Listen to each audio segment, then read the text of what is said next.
Olá, eu sou a Andy Corrêa. Se você gosta de mistérios, crimes reais, histórias antigas e lendas que desafiam a lógica, este é o seu lugar. Agora aumente o volume e venha descobrir. Hoje nós vamos falar sobre um dos casos mais intrigantes da história do Brasil. Uma investigação conduzida por militares, centenas de testemunhas, fotografias, relatórios oficiais e um mistério que continua sem uma explicação definitiva. Estamos falando da Operação Prato.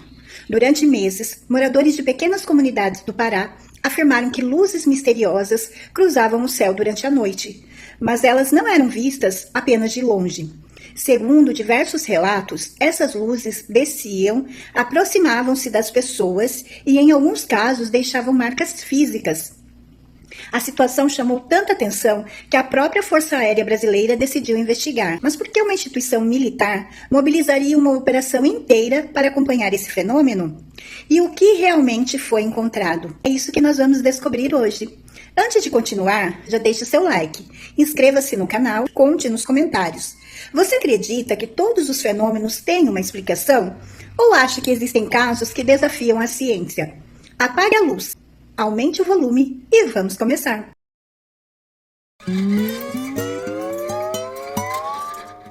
Nossa história começa em 1977, no pequeno município de Colares, no estado do Pará.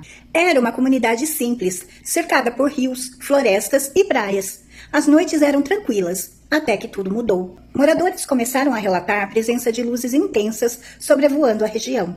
No início, muitos acreditaram serem estrelas, aviões, algum fenômeno natural. Mas com o passar das semanas, os relatos ficaram cada vez mais assustadores.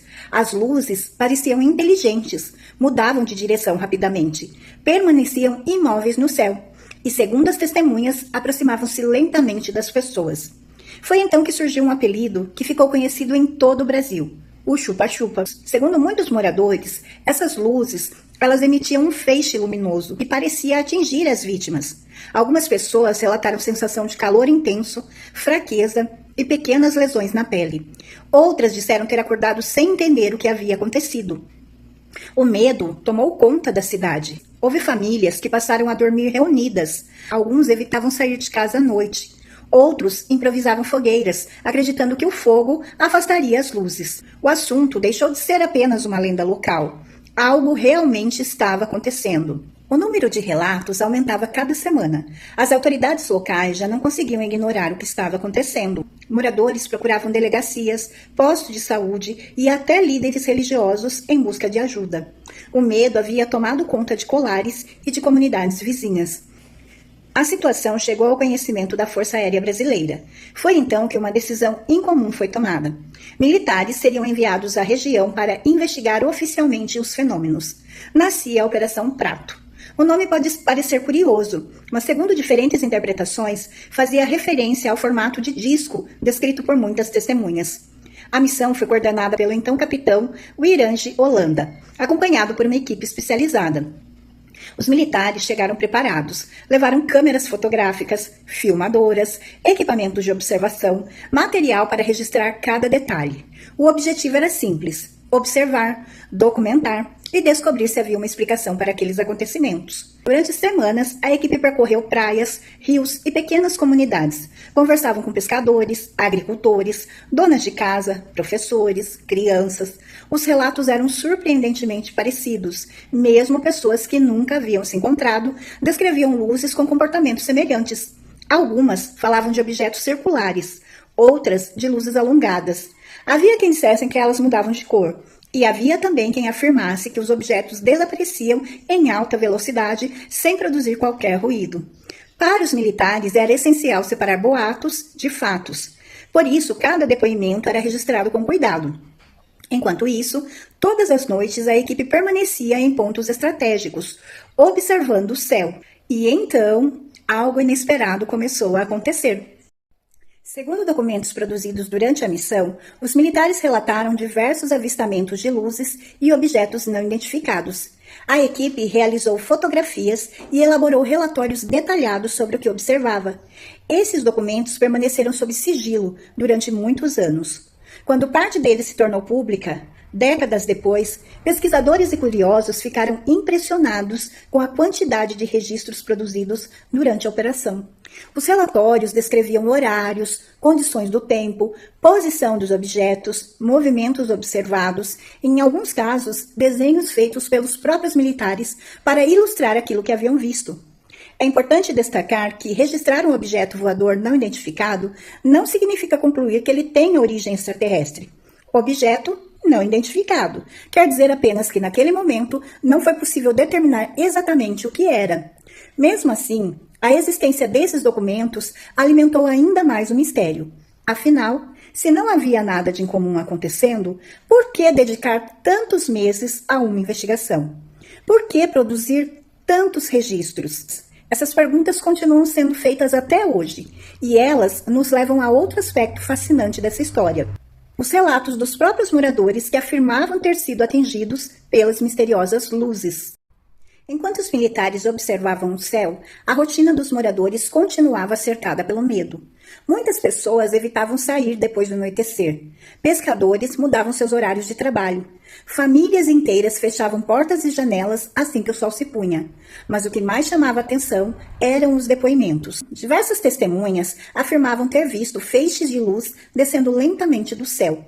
Algumas diziam que essas luzes pairavam por alguns segundos sobre casas, árvores ou embarcações. Outras relatavam que a luz parecia procurar alguém antes de desaparecer. Havia também pessoas que afirmavam ter sentido uma forte sensação de calor. Algumas relataram tontura, cansaço ou pequenas marcas na pele após os episódios. Na época, médicos da região atenderam moradores com sintomas variados. No entanto, não houve uma conclusão única que explicasse todos os casos e diferentes hipóteses foram consideradas ao longo dos anos. Esse é um dos motivos pelos quais a Operação Prato continua cercada de mistério. Existem relatos consistentes, mas nenhuma explicação que tenha sido universalmente aceita. Mesmo quem nunca viu as luzes dizia sentir algo diferente. O silêncio das noites, a expectativa, o medo de olhar para o céu. Para quem vivia em Colares, aquilo deixou de ser apenas uma história contada pelos vizinhos. Era uma realidade que parecia fazer parte do cotidiano. Depois de meses de investigação, a Operação Prato foi encerrada. A Força Aérea reuniu fotografias, anotações, mapas e relatórios produzidos durante a missão. Com o passar dos anos, parte desse material foi liberada ao público, permitindo que pesquisadores analisassem os registros. Entretanto, os documentos divulgados não apresentam uma conclusão definitiva sobre a origem dos fenômenos observados. E talvez seja justamente isso que torna esse caso tão fascinante. A investigação aconteceu. Os documentos existem. Os relatos foram registrados. Mas muitas perguntas permanecem sem resposta. Anos depois, o então capitão Irã de Holanda concedeu entrevistas comentando sua experiência na operação. Suas declarações chamaram muita atenção, mas também são objeto de debate entre pesquisadores, já que refletem sua interpretação pessoal dos acontecimentos.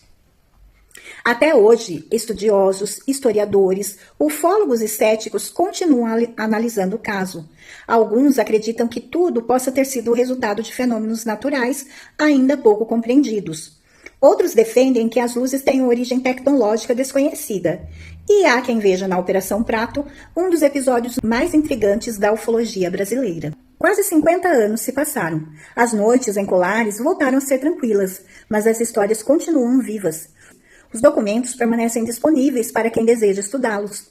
Os relatos seguem despertando curiosidade, e o mistério ainda resiste ao tempo. A Operação Prato não é lembrada porque provou a existência de visitantes de outro mundo. Ela é lembrada porque mostrou que houve um fenômeno que mobilizou moradores, autoridades e militares sem que uma explicação definitiva fosse alcançada. Talvez seja justamente isso que continue fascinando tantas pessoas. Agora, a pergunta que permanece sem resposta desde 1977. O que eram aquelas luzes? Ao longo das décadas, diversas teorias surgiram para tentar explicar o fenômeno. Nenhuma delas foi comprovada de forma definitiva. A primeira hipótese é a mais conservadora. Alguns pesquisadores acreditam que parte dos avistamentos possa ter sido causada por fenômenos naturais. A região amazônica possui condições atmosféricas únicas, reflexos de luz, descargas elétricas, gases naturais e outros eventos raros poderiam explicar alguns relatos. Porém, essa hipótese encontra uma dificuldade. Ela não consegue explicar todos os testemunhos registrados ao longo de meses, nem o fato de diferentes pessoas, em locais distintos, descreverem comportamentos muito semelhantes das luzes. A segunda teoria sugere que tudo tenha sido resultado de tecnologia humana. Na época, o mundo vivia em plena Guerra Fria. Era um período de intensa corrida tecnológica. Alguns acreditam que aeronaves experimentais ou equipamentos militares secretos poderiam estar sendo testados, mas essa hipótese também apresenta limitações. Não existem documentos públicos que comprovem testes desse tipo na região de Colares naquele período. A terceira teoria é sem dúvida a mais conhecida, a de que os objetos observados poderiam ter origem não humana. Os defensores dessa ideia apontam para os registros da Operação Prato, os relatos de centenas de testemunhas e a dificuldade em explicar alguns comportamentos descritos. No entanto, é importante lembrar que não existe prova conclusiva de que os fenômenos tenham sido de origem extraterrestre. Até hoje, essa permanece como uma hipótese e não como um fato estabelecido. Talvez a maior lição da Operação Prato seja justamente esta: nem todo mistério precisa de uma resposta imediata. Alguns acontecimentos continuam desafiando investigadores por décadas, e é essa busca por respostas que mantém o caso vivo até hoje. Imagine por um instante, você mora em uma pequena cidade. Todas as noites, estranhas luzes aparecem no céu. Seus vizinhos vêm, sua família vê. Os jornais começam a noticiar. Os militares chegam para investigar. Eles fotografam, anotam, observam. Depois de meses vão embora, mas deixam para trás um enorme arquivo. E uma pergunta que continua ecoando quase 50 anos depois. O que realmente aconteceu em Colares? Talvez nunca saibamos. Ou talvez a resposta esteja escondida em algum detalhe que ainda não conseguimos compreender. Enquanto isso, a Operação Prato permanece como um dos episódios mais intrigantes da história do Brasil. E assim termina a história da Operação Prato, um caso que atravessou décadas, envolveu centenas de testemunhas, mobilizou uma investigação oficial da Força Aérea Brasileira e mesmo hoje continua sem uma explicação definitiva aceita por todos. Independentemente da teoria em que você acredita, uma coisa é certa: esse episódio ocupa um lugar único na história dos grandes mistérios brasileiros. Ou talvez esse seja um daqueles enigmas que permanecerão para sempre entre a realidade e o desconhecido. Agora eu quero saber a sua opinião. Se você estivesse em Colares em 1977 e visse aquelas luzes cruzando o céu, qual seria a sua reação? E o mais importante, o que você acredita realmente aconteceu? Escreva sua teoria nos comentários. Eu leio todos eles e adoro conhecer diferentes pontos de vista. Se você gostou desse vídeo, deixe seu like, inscreva-se no canal e ative o sininho. Assim você não perde nenhum dos nossos encontros semanais. Compartilhe esse vídeo com aquela pessoa que ama mistérios e histórias que desafiam a lógica. Muito obrigada por assistir até aqui. Que a sua noite seja tranquila e que ao olhar para o céu, você se lembre de que ainda existem perguntas para as quais ninguém encontrou uma resposta definitiva. Eu sou a Andy Correa. Nos vemos no próximo Domingo das Lendas Brasileiras. Até o próximo vídeo.